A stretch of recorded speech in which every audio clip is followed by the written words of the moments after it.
Welcome to IEEE Wonderland. Today, we're going to build a magnetic crane. Ladies and gentlemen, magnets. They're amazing, fun to play with and, well, attractive. Here we have a board made out of iron and ferromagnetic material. The cool thing about ferromagnet is that you can actually magnetize it and it behaves like a magnet itself. But when you remove the magnet, it loses all its magnetism and it's just a board again. But why does this matter when we already have the magnet? I'm glad you asked. Now let's throw in some enamel wires, some terrible video editing skill. You will get this coil and plunger structure.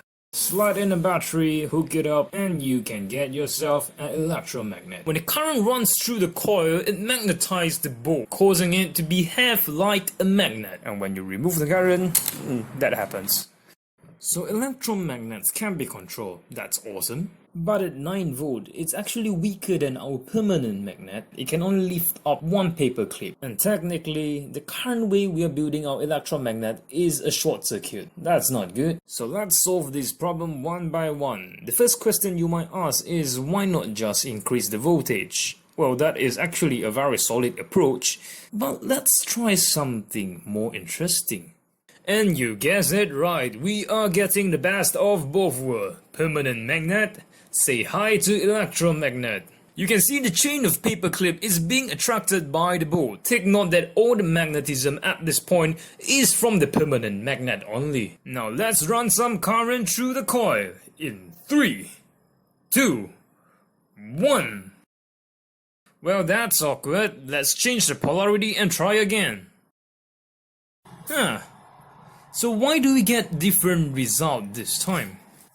Now you see, all magnets have polarity, even the ferromagnet that we magnetize too. And for electromagnets, we can determine its polarity based on the direction of the current. Back to our case, the board is being magnetized by both the permanent magnet and the coil simultaneously.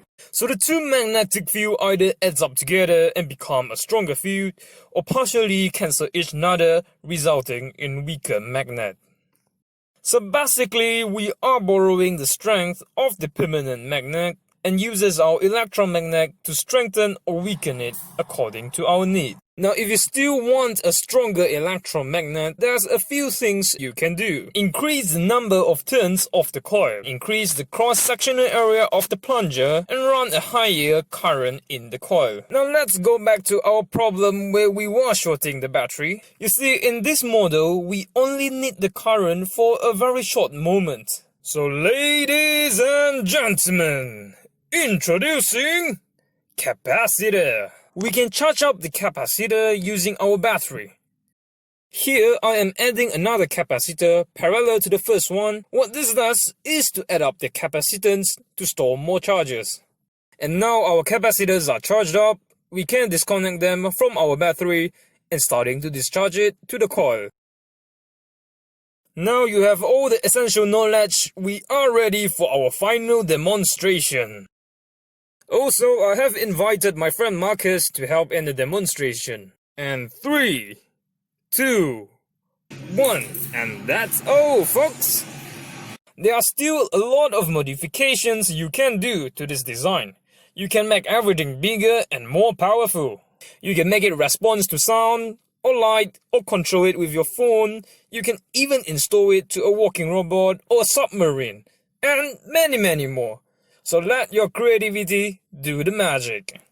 We hope that you had fun in IEEE Wonderland. Goodbye.